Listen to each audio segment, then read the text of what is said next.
And it's exactly 12 o'clock. Well, it's 12:01. I think you're still muted. I didn't say anything, so it really didn't matter. Okay, all right. You just, yeah. No, I think that's important. I think it's important that we can actually hit our time and actually start the preview a little 5 minutes before and then start at noon. It's great. Except this is, of course, surprise Thursday Astronomy Cast. So, Yes. No one's expecting this, so. Surprise! Yeah, it's better to surprise people with science than with many of the other surprises we've gotten recently. So if this is the first time you've ever seen this, what we're doing is a live recording of our weekly podcast called Astronomy Cast. So we will take about half an hour to actually record the episode of the show, and then when we're finished, we will stick around. Not long, though. I know you've got to run, and we'll try and answer a few questions. So that's gonna be what we're doing. I got nothing else. Okay. Now, so this is going to be the fourth episode in our series on space stations, the fourth part of our three-part trilogy, to steal a Hitchhiker's Guide to the Galaxy quote. Now, if you want to interact with us while we're recording the episode, you totally can. There's a bunch of ways you can do that. First, if you're watching this over on Google Plus on the event page, you can just post a comment into the events there, just below the video. If you're watching this somewhere out on the streams, on the Google Plus streams, you can post a comment there. And finally, if you are watching this embedded somewhere, you can use Twitter. Just use the hashtag AstronomyCast and we'll catch it. Oh, not finally. And then the last and probably safest place to post a comment or question is over on YouTube. So if you're watching this video somewhere and you want to make sure that we get a chance to see it, then just click to watch the video on YouTube, and then you'll see comments there, and by all means post comments there. And I've been reading some of the comments on YouTube recently, and it is both sort of wonderful and horrible. It makes you lose all faith in humanity while also loving a few rare individuals. Yeah, exactly. There are some really awful, nasty comments on YouTube, so I won't even say them. Okay, cool. All right, so we'll get rolling with our recording. Okay, I am getting ready to press record. I am also getting ready. Oh, I just thought of something. Mm-hmm. Since I'm not using headphones, my mic is going to pick up you. Say something. Testing. Yeah, it's picking you up. I need to use headphones, don't I? Yeah, I guess so. So this is where you learn. Pamela left her good headphones at home today, and so was thinking she could go without. Now I'm going to use my ugly headphones. Yeah, this is where you get to look like you're actually on a space station. Mission control. Yes. While you do that, I'm going to get rid of my cell phone. So this is more a matter of I look like I'm over-mic'd. I've heard of overdressed, but over-mic'd is a new one. Built-in output becomes Logic headset. Okay. You are now in my headphones. All right. Yeah. Okay. Okay. I'm say pressing record. I am also pressing record. It's recording. Mine is also pressing recording. It's pressing it for itself. I've also pressed record. It is also recording. We are good, except for the auto gain. I can't seem to stop the auto gain from going up and down. So it's what you get for using Windows. Yeah, I know. That's yeah. Well, I think I'm gonna stop and start the recording again. But I think it's because both Google Plus and my recording software are trying to use the. So am I stopping and going back to zero? Yeah, let's stop and start again. Yeah. Okay. So try 3. Okay, I'm recording. I am also recording. Okay, here we go. Astronomy Cast, episode 299 from Monday, March 25th, 2013. Space Stations, Part 4, Future Space Stations. Welcome to Astronomy Cast, our weekly facts-based journey through the cosmos, where we help you understand not only what we know, but how we know what we know. My name is Fraser Kane. I'm the publisher of Universe Today, and with me is Dr. Pamela Gay, a professor at Southern Illinois University, Edwardsville, and the director of CosmoQuest. Hey, Pamela, how you doing? I'm doing well. How are you doing? Good. How are you liking this weather? Oh my gosh, it is stunningly beautiful and stunningly allergy-inducing outside right now, but it's leading to some really great photos. So I've heard a rumor that you are so sort of nervous of this that you don't even ride your horse outside. No, it's not that I'm nervous of this. It's no, I ride my horse inside because inside he can't jump out of the arena. And that's a completely different fear. Right, right. Having him jump in unexpected ways. He's mostly a good boy, Oh, but I went on my first big mountain bike ride of the season and ruined myself. oh no. Yeah, yeah. I went for like 25K and just like, a ride that I am Oh, typically that's doing. nothing. No, I know, but typically, well, it's uphill, it's up a mountain. Okay. But typically I'm riding like that. And, during the middle of the season, I do that ride a couple of times a week. And yeah, first ride of the season just absolutely destroyed my legs. So yeah, I'm still Oh. sore. So hopefully I'll be back in, got to get back at it. So I a little overdid my first one back. Yeah, I'm almost ready to start riding my horse outside. I just want someone with me in case my horse decides he's terrified of sheep because he's made that decision before. It's a perfectly rational fear. It is. It is. All right, so sometimes the trilogy needs 4 parts. We've looked at the history and modern era of space stations, but now it's time to peer into the future at some space station concepts still in the works. Most of these will never fly, but the ideas are important. We can't call ourselves a true spacefaring civilization until humans live permanently outside the Earth. And I think as you were noting as we were getting up into this, going into this episode, that I am extremely excited about this topic. That I was throwing links at you right and left. Like, oh, we should talk about this. Oh, and these video Yeah. games, and we should talk about that. Yeah, I am super excited. As soon as we move into the world of speculation, that's when I get to my happy place. Yeah, and unfortunately the realities of what we can fund sort of like takes me to the unhappy place. So I have this unfortunate habit of living within budgetary constraints. Well, you think about like if we're like 1969, thinking about humans have walked on the moon, the future of space exploration is so bright, and here we are, 40 years later, Yeah. and I and remember. it's just like none of that stuff happened. And so then when you think about these really cool ideas for space stations, part of you has got to just kind of go, how are we ever going to pay for this? It's never going to happen. Well, and my generation, growing up in the United States, we went from when we were in middle school. So I went to space camp back in 1987, year after the Challenger disaster, and I remember seeing on one of the walls the plans for Space Station Freedom. And at that point in my life, I still thought, well, maybe someday I'll go into space. And the adults who were training us kids were saying, oh yeah, all of the interesting stuff will be done by the time you're old enough to go to space. And it's like, no, we still haven't done it. And yeah, I'm an adult now. Thank you. Uh, And it's just too many broken dreams at a certain point.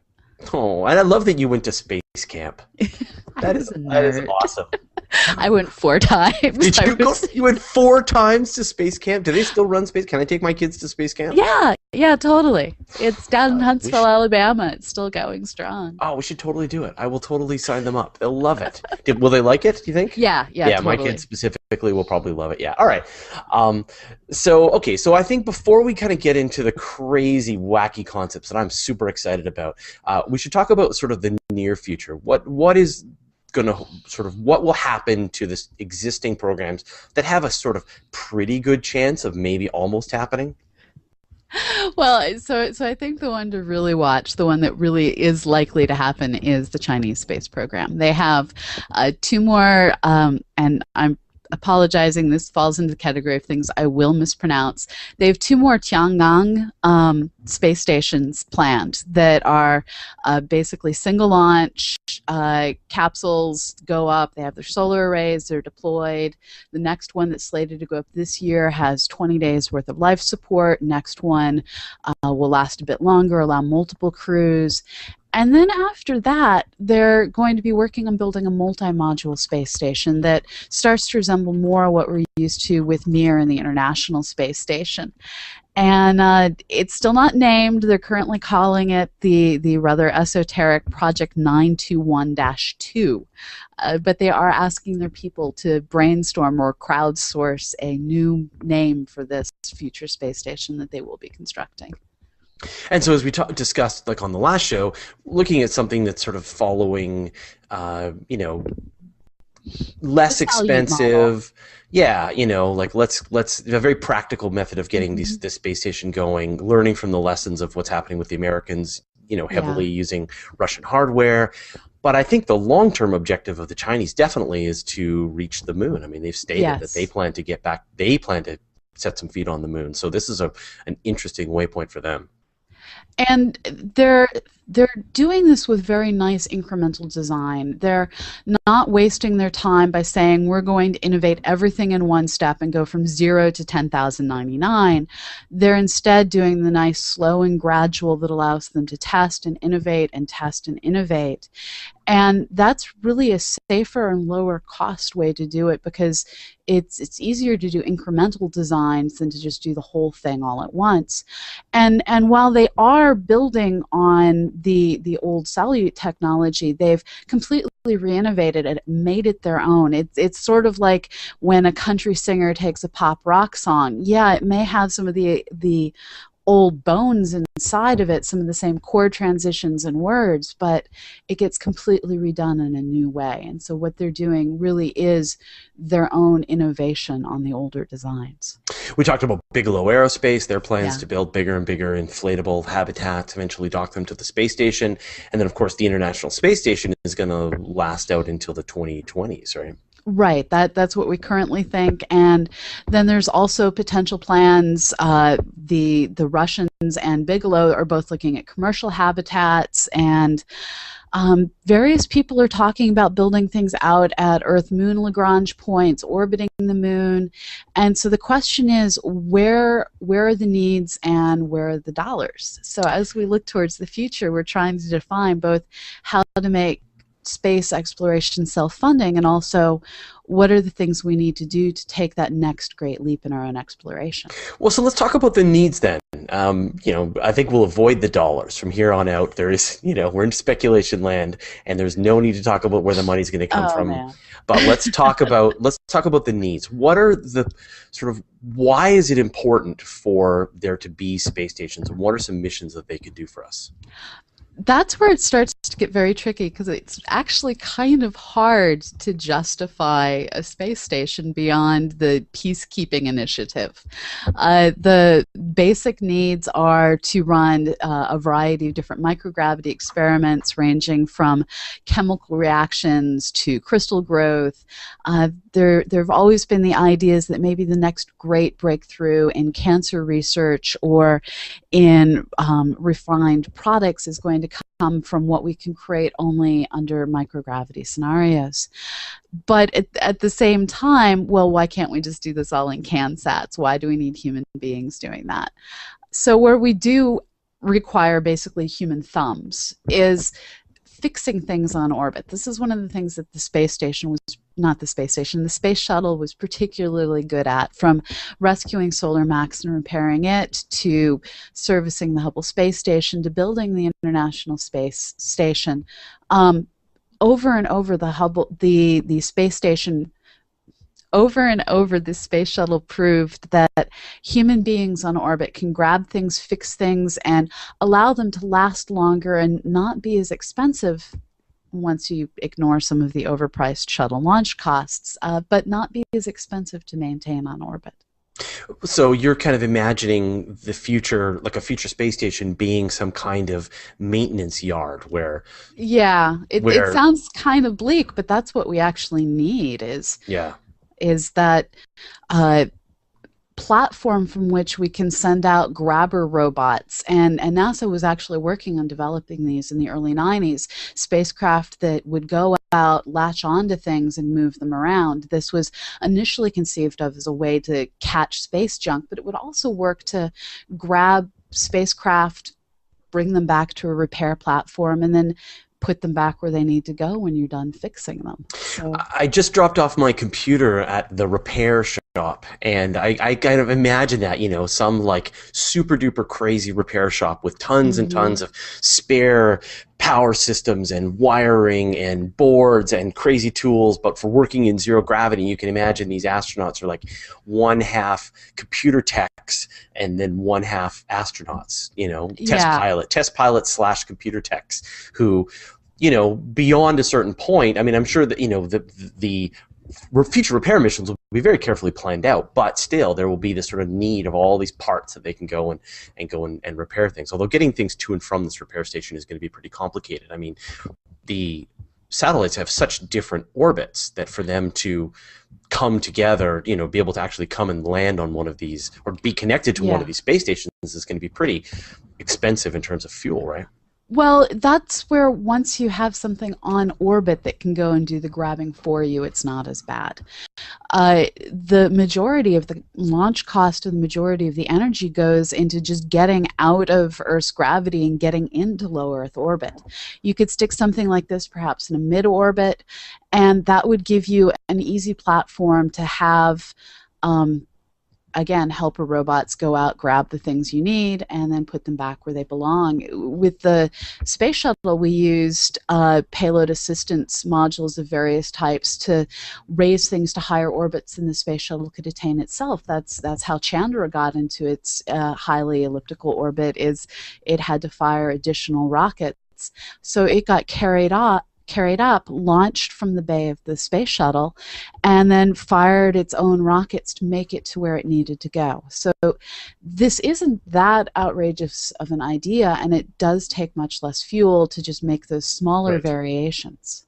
You could imagine there'll be one that's set in, say, it's hanging out around the geostationary orbit, and it's just slowly moving past the geostationary ones. You could have one that's in polar orbit and one that's in, so I guess that makes sense, in a lower Earth orbit. And you can imagine sort of, satellites will be launched into appropriate paths so they can be picked up and docked and repaired and upgraded and all that. That sounds great, actually. That sounds like a really good thing to get on.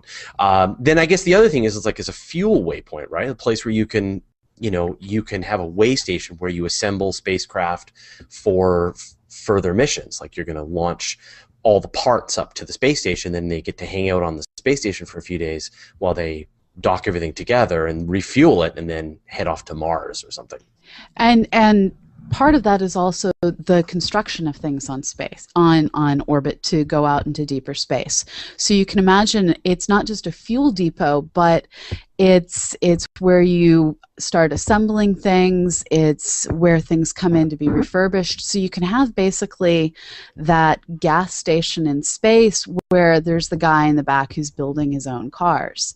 Yeah. And this allows us to consider, well, a lot of times when we launch rockets, the final stages make it most of the way to orbit. They could make it all the way to orbit. And there's always been plans that various people have put together as a cost-saving measure to utilize those upper empty stages to start building things. And we could do that. And also there are these free orbits that transfer you from planet to planet, from moon to moon. And you can imagine that once you've got a sort of spacecraft in orbit, you don't need to bring it back to any gravity well. You could just have it go to Mars, drop people off, come back from Mars, dock at the space station, pick up more people, go back to Mars, and just shuttling back and forth, and these being these waypoint stations. So as we get more and more infrastructure in the solar system, you can imagine a greater and greater need for these waypoint space stations that will be at these places. Yeah, it's kind of like the most ludicrous people mover to get on and off of rides that you ever saw at Disney World, where you have these spacecraft that are in these continual orbits that resonate between Earth and Mars, and they simply are ejecting capsules and capturing capsules as they get closer to the two planets and as they depart. Now, it's one of those times where you can't actually stop the moving walkway because someone got stuck. Right. But it does open a much more continual pathway to travel between the planets. Now, what about resources? I mean, you can imagine in the future that we're going to want to mine asteroids. I mean, there's tons of companies that are starting to look at mining asteroids, and I'm sure a lot of that work's going to be done by robots. But yeah, but you can imagine a future where as well you're going to be needing to stockpile and gather these resources. Well, one of the issues is as you start looking at more and more of these large space station designs, they require a lot of metal. And when you start imagining, well, how do we launch that into space, you have all the fuel costs, but then you also have the great, now we're shipping all of the Earth's metal into space. And it's not a renewable resource. So if we can get the metals we need, we can get the minerals we need by mining asteroids, that saves the resources for the surface of our planet. And it also means that we don't have to expend fuel getting things off the surface of the planet, which means Right. fewer greenhouse gases and fewer other wasted resources. Right, right. And so you can imagine the more and more of this infrastructure that gets built in space, the more resources they're going to need, the more they're going to be parking these tiny metal asteroids nearby their space stations and tearing them apart and so on. Yeah, I mean, Yeah. man, trying to raise metal from the Earth to space is crazy talk when there's all that metal out Yeah. there raining down on us, as we've seen. And some of the space station designs that are out there are hundreds of thousands of tons. And that starts to become unrealistic when launching a single astronaut costs $70 million. So it's a lot to think about. It's not a cheap future, and I know you want to ignore costs, but we need to get those metals from somewhere. This is Fraser's Mad Imagination episode, and we no longer need to worry about costs. So let's keep scaling this up, because you can imagine. I mean, it's really this chicken and egg problem. But once you get this rolling, you've got a repair facility, and the repair facility needs raw materials, and it needs to be able to have fuel, and then the people want to have their families nearby, and so you're going to have living spaces, and so what are sort of some of the larger future space stations that are proposed? A lot of these ideas, came out 40 years ago, right? We saw them in 2001. Yeah. So on the realistic side, we have the inflatable multi-module ships that are getting planned by organizations like Bigelow, where they're looking to use inflatables that have the lowest weight per volume of any of the craft that we've been able to design. They basically have foot-thick walls of a variety of different foams and high tensile strength materials, and they seem to be fairly puncture resistant, but we're still testing them out. And that really seems to be the realistic way to go. But when you start looking at the unrealistic ways to go in the near-term future, there's always been that dream of the space station on which you can walk around with regular gravity, that rotating wheel, rotating cylinder. And the reason that these are so much harder to in practical reality put together is they have to be huge. In order to get that one gravity experience for your feet, you have to build something that is tens and tens and tens of meters in diameter. And this is because, well, if you try and build something that just has a 20-meter diameter, so something that is roughly maybe house-sized for a really big house, your feet will be experiencing normal gravity and your head will be experiencing 80% gravity. Right. And that's disconcerting. Yeah. And Yeah. when you can feel the weight of an object noticeably change as you pick it up off the ground. And that would be so cool. It would be so creepy. Yeah. It would get tired fast, though, for sure. It's only once you start to get the point that your spacecraft is 300 meters, so more than 3 football fields in diameter, that the difference between your feet and as high as you can lift with your arm is only a couple of percent. Right, and then you can imagine the forces involved to have something that's moving fast enough at at 300 meters, so that it's that it can hold together is going to be really tough and require even more metal and and it's tubes. also a matter of how do you put it together and then maintain its stability. So sure, things that are rotating are fairly stable, but you have to get it rotating without getting it wobbling, and there's a lot of complexities to getting something like this going. And so far we just haven't taken it on as a reality we want to consider for the future. Now personally, I think rather than building a wheel and trying to get that wheel going, Babylon 5 really had the right idea in build yourself a nice large cylinder and have the outer walls of the cylinder rotate.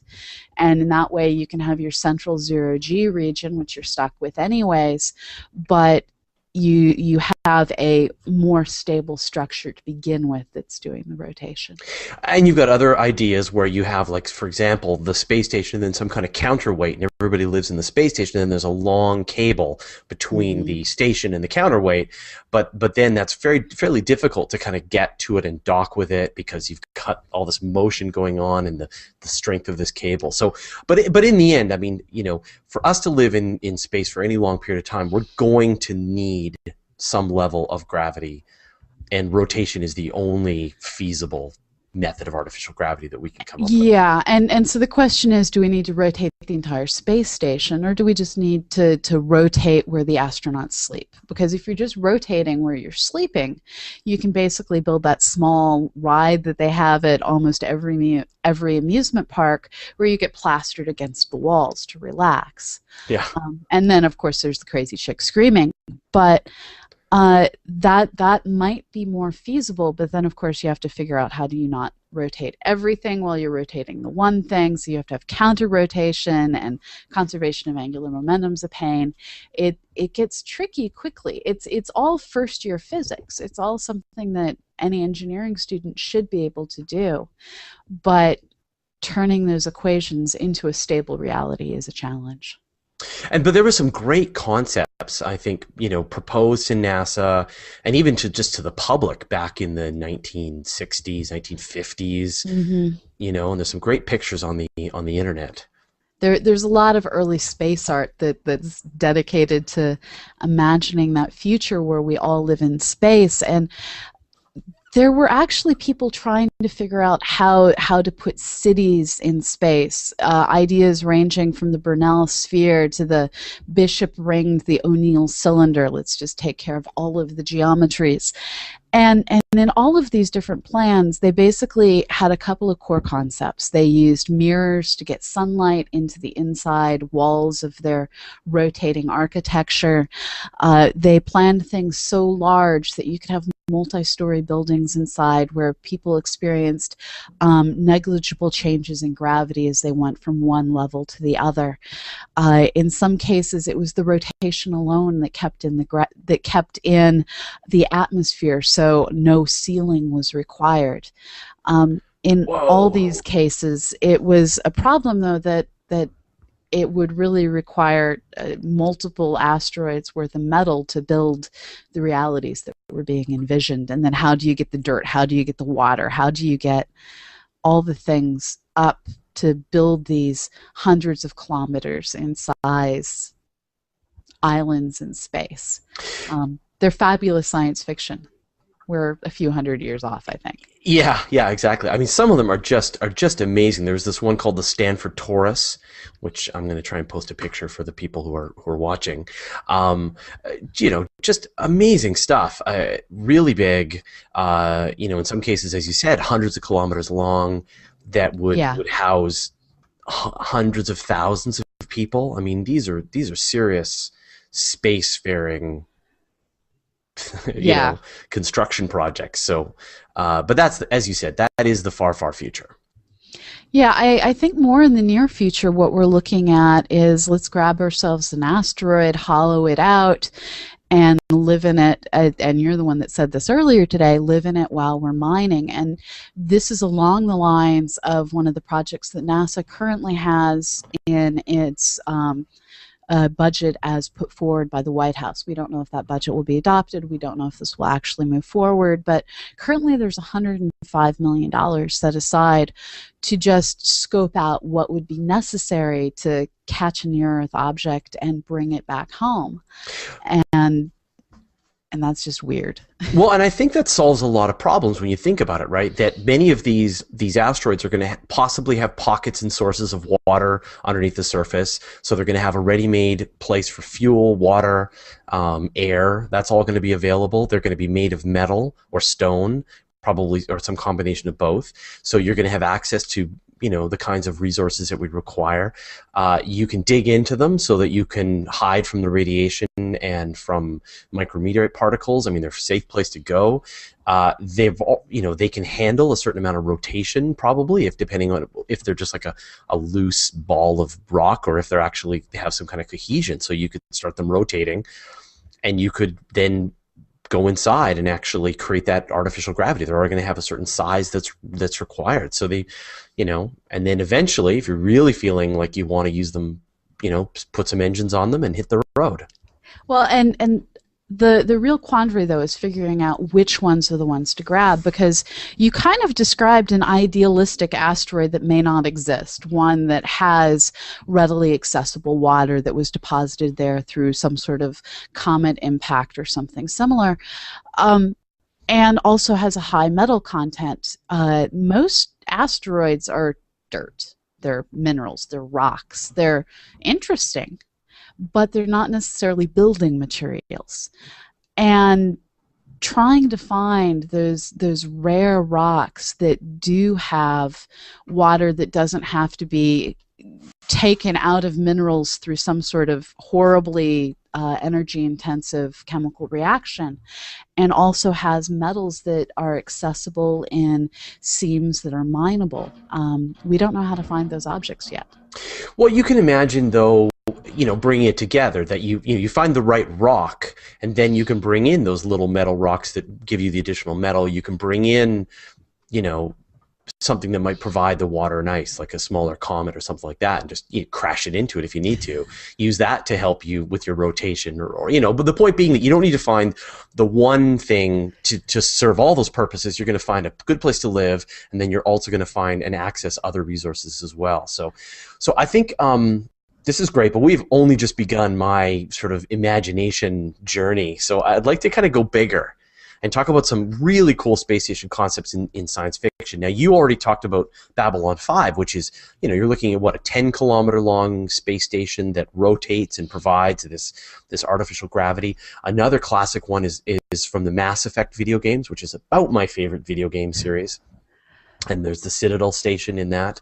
And then, of course, everyone's talking about the Halo. They're playing the Halo video games, and I know you probably haven't played much Halo, but these are rings that are built around worlds, and in fact, there's a new movie coming out. Oh, from Neil Blomkamp. I forget what it's called. Someone's going to post it into the chat, but it's the same thing. It's like some futuristic space station in orbit.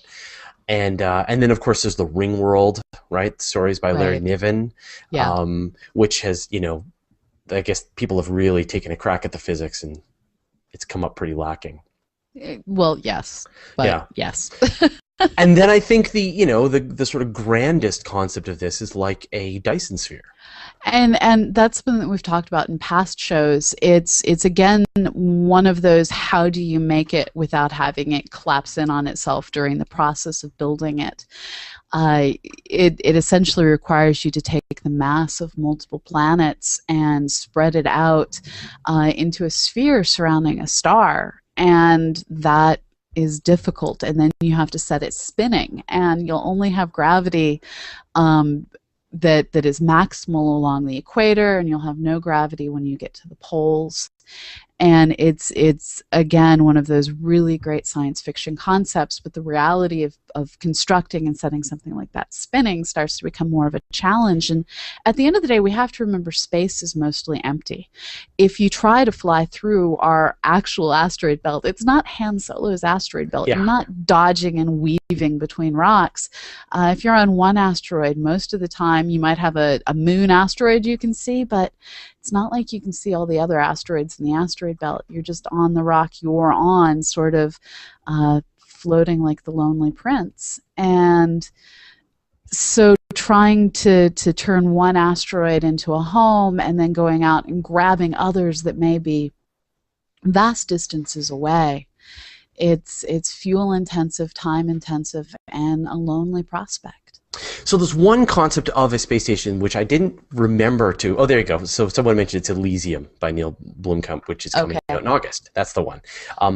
So there's an idea that maybe you might not have thought of, which is that people can use space stations as a way to communicate and as a way to demonstrate that there's alien civilizations on these stars. Right. So we also, I think, brought this up in the same Dyson Sphere episode a while back, and the idea is that if you have there's ideas similar to Dyson spheres where instead of completely enclosing a star, you instead have a variety of things in orbit, basically Dyson swarm almost. A Dyson cloud, yeah. Yeah, and this would change the color of the light of the star, where you'd see more infrared but lose a lot more of the optical. And so by carefully studying the spectrum and the continuum from stars, you might be able to see that there are these advanced solar system altering civilizations out there. So far, none have been detected. People have looked. Well, we did an article on Universe Today about 5 years ago, I think, where someone proposed building almost like a series of Mylar triangles that you would put in orbit around your star, and it would give off a signature of light that was just absolutely, a clear signal that some intelligent civilization had created this, because it's not a natural formation, and yet it wouldn't be super expensive and might be cheaper than trying to send messages, or receive them. Yeah, and that gets into the whole philosophical debate that Stephen Hawking has brought up of, do we really want to find the aliens right now? Yeah. But that's a completely different topic. Yeah, well, we actually just kind of covered that one, which is with the Fermi paradox. That, yeah, that's true. That there are very good reasons why you don't want to necessarily let the aliens know that we're here. Yes. Cool. Well, I think this is great, and thank you very much for following into Fraser's speculative mind. I appreciate that. And we've wrapped up our 4-part episodes on the space station, so that was great. So who knows what we'll discuss on Monday, but we will be back with more science. But it won't be space stations. All right. Well, thank you very much, Pamela.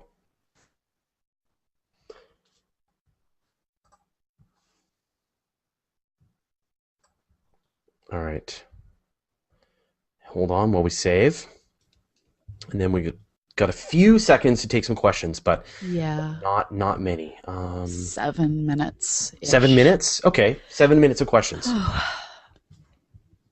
$2.99. I guess any idea for episode 300? Anyone?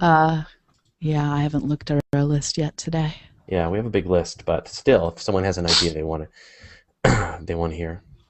Planet with no pollen. Oh, I will get past spring fever at some point. Just exporting mine. So Jeff Borst asks, wouldn't a Dyson sphere be like a huge oven and just keep getting hotter inside?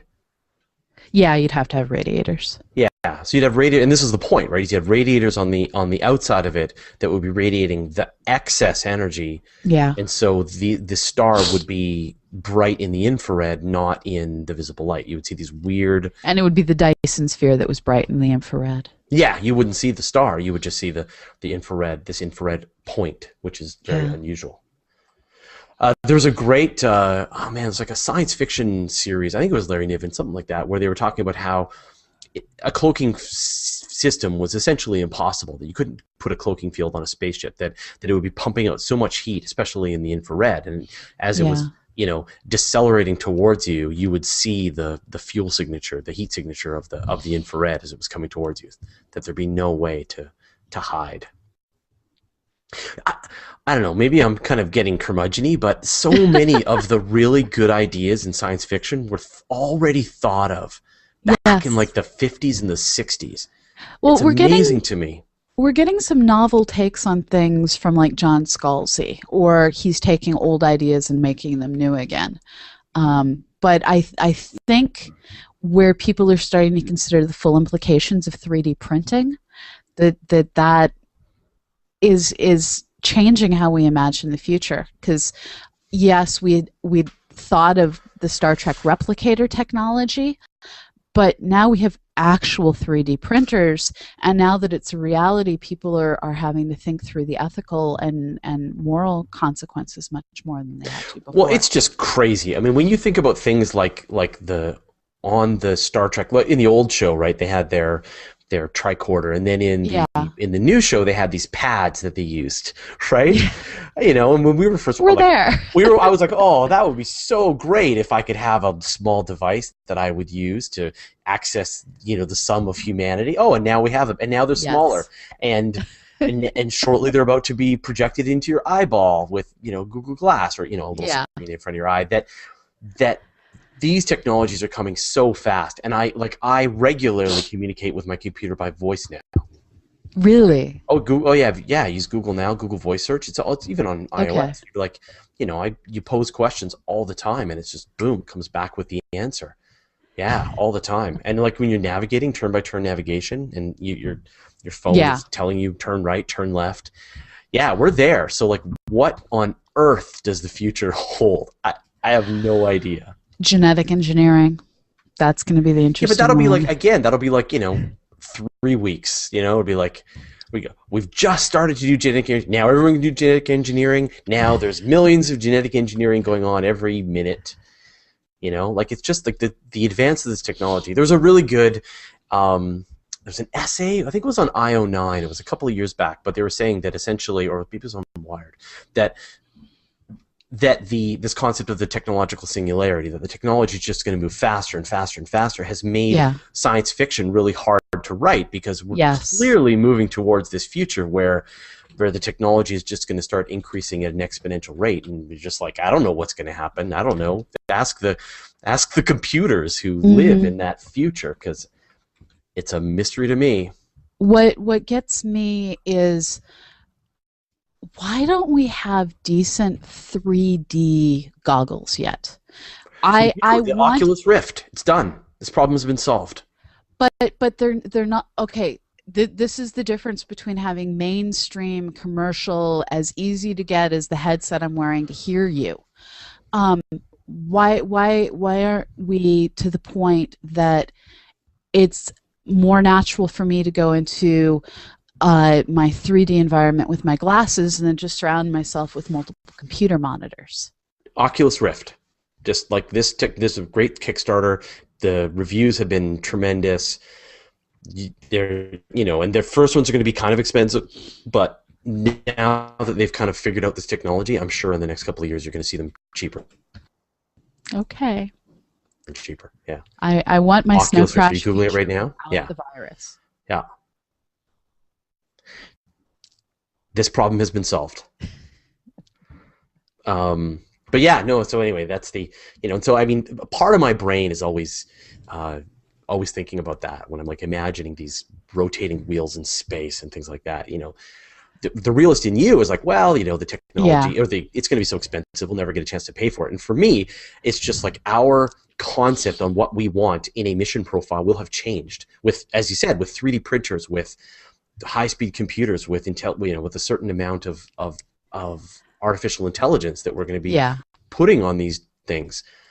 You know, I mean, really, is a hand as a monkey with its opposable thumbs really the best tool for flying out in space and tearing apart an asteroid? And well, read the Old Man Wars. I've read them. John. Okay, that the whole idea of completely refashioning the human body to interact mentally with computers and to be physically adapted to live in outer space. It's fascinating and terrifying all at once.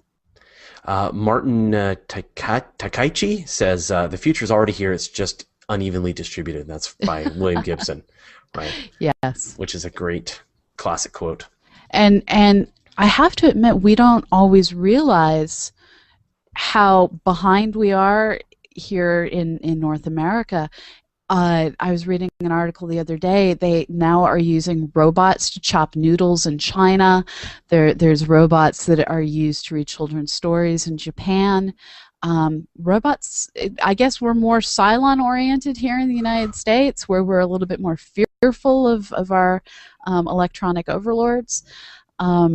but it's going to be interesting to see how things get modified in the future as cybernetics becomes a thing. Yeah, no kidding. Well, there's our 12:45, so I think you've got to Yeah, run, I and do. so I will let you go. So thanks Okay. everybody for watching us. Tomorrow we're going to be doing the weekly space hangout, I guess. Yep. That's the plan. I'm in, so I don't know yet. okay, that's fine. Yeah, and then on Sunday night we'll do our virtual star party. So that's what's coming Okay. up. Awesome. Okay. All right. See you Sounds later, good. I'll Pamela. see Thanks you everyone later. for watching, and thanks for letting us catch up and watch us do it. So, all right, we'll see you guys later. Bye bye. And it's exactly 12 o'clock. Well, it's 12:01. I think you're still muted. I didn't say anything, so it really didn't matter. Okay. All right. You just yeah. No, I think that's important. I think it's important that we can actually hit our time and actually start the preview a little 5 minutes before, and then start at noon. It's great. Except this is, of course, surprise Thursday astronomy cast. So Yes. no one's expecting this. So surprise. Yeah, it's better to surprise people with science than with many of the other surprises we've gotten recently. So if this is the first time you've ever seen this, what we're doing is a live recording of our weekly podcast called Astronomy Cast. So we will take about half an hour to actually record the episode of the show, and then when we're finished, we will stick around. Not long though. I know you've got to run to make sure that we get a chance to see it. Then just click to watch the video on YouTube, and then you'll see comments there. And by all means, post comments there. And I've been reading some of the comments on YouTube recently, and it is both sort of wonderful and horrible. It makes you lose all faith in humanity while Yeah. also loving a few rare individuals. Yeah, exactly. There are some really awful, nasty comments on YouTube. So I won't even say them. Okay, cool. All right, so we'll get rolling with our recording. Okay, I am getting ready to press record. I am also getting ready. Oh, I just thought of something. Mm-hmm. Since I'm not using headphones, my mic is going to pick up you. Say something? Testing. Yeah, it's picking you up. I need to use headphones, don't I? Also recording. We are good, except for the auto gain. I can't seem to stop the auto gain from going up and down. So it's It's really... what you get for using Windows. Yeah, I know. That's yeah. Well, I think I'm gonna stop and start the recording again. But I think it's because both Google Plus and my recording software are trying to use the So am I audio. stopping and going back to Yeah, zero? let's stop and start again. Yeah. Okay, so try 3. Okay. Okay, I'm recording. I am also recording. Okay, here we go. Astronomy Cast, episode 299 from Monday, March 25th, 2013. Space Stations, Part 4, Future Space Stations. Welcome to Astronomy Cast, our weekly facts-based journey through the cosmos, where we help you understand not only what we know, but how we know what we know. My name is Fraser Kane. I'm the publisher of... Yeah, I guess so. So this is where you learn Pamela left her good headphones at home today, and so was thinking she could go without. Now I'm going to use my ugly headphones. Yeah, this is where you get to look like you're actually on a space station. Mission control. Yes. While you do that, I'm going to get rid of my cell phone. So this is more a matter of I look like I'm over-mic'd. I've heard of overdressed, but over-mic'd is a new one. Built-in output becomes... Logic headset. Okay. You are now in my headphones. All right. Yeah. Okay. Okay. I'm say pressing when. Record. I am also pressing record. It's recording. Mine is also pressing recording. It's pressing it for itself. I've also pressed record. It is all done, and we'll try and answer a few questions. So that's gonna be what we're doing. I got nothing else. Okay. Now, so this is going to be the 4th episode in our series on space stations, the 4th part of our 3-part trilogy, to steal a Hitchhiker's Guide to the Galaxy quote. Now, if you want to interact with us while we're recording the episode, you totally can. There's a bunch of ways you can do that. First, if you're watching this over on Google Plus on the event page, you can just post a comment into the events there. just below the video. If you're watching this somewhere out on the streams, on the Google Plus streams, you can post a comment there. And finally, if you are watching this embedded somewhere, you can use Twitter. Just use the hashtag AstronomyCast and we'll catch it. Oh, not finally. And then the last and probably safest place to post a comment or question is over on YouTube. So if you're watching this video somewhere and you want